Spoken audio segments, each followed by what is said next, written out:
Salve nação colorada! Hoje ainda estamos tentando juntar os cacos, ainda dói a vexatória eliminação do Inter, ainda mais sabendo que o nosso maior rival irá para a 7ª final consecutiva. O comentarista e ex-jogador Denilson deu uma declaração um pouco polêmica ao comentar o desastre colorado. Em participação no programa Jogo Aberto da Band, Denilson afirmou que a derrota do Colorado passou pelo goleiro Sérgio Rochet.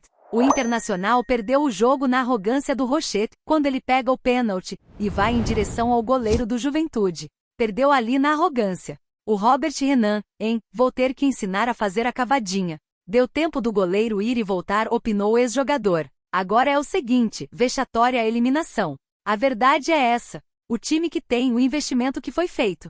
É uma vergonha o Internacional não ter ido para a final do Gauchão, completou Denilson. Você concorda com a declaração dele? Para mim, Rochet usou da sua catimba para tentar desestabilizar o seu adversário, algo do jogo. O nosso querido Vaguinha propôs um debate muito interessante sobre o esquema armado por Eduardo Coudet. Confira um pouco do que ele falou sobre mudanças no esquema do Inter. Ao final, deixe sua opinião, vale muito para nós.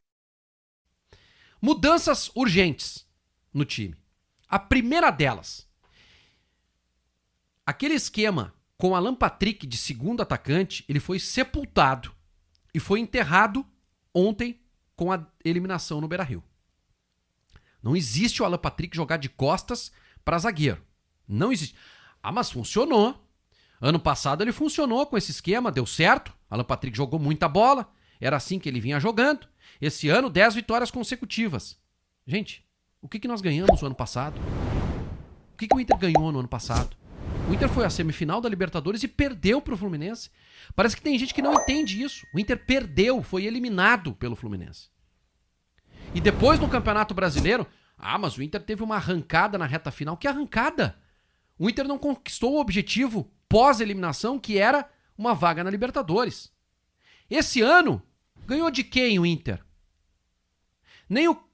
Ganhou de quem com esse esquema, com Alan Patrick? Nem no Clássico Grenal isso funcionou.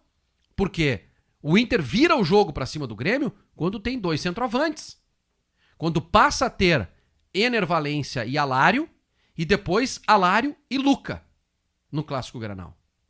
Então, isso aí tem que se superar. Acabou com o D. Alan Patrick é 10.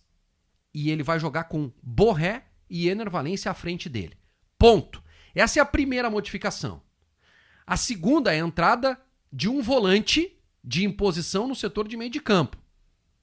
Thiago Maia ou Fernando. Ou os dois. E aí, Bruno Henrique, que teve uma queda de rendimento, depois que baixou para a segunda função do meio, ou para ser o cara lá à frente do Arangues, principalmente depois da entrada do Maurício, ele está perdendo espaço. Wanderson, improdutivo. Wanderson virou um assistente de lateral, que é o grande medo que eu tenho quando o Inter tem jogadores de velocidade pelo lado, mas que tem como principal função auxiliar o lateral.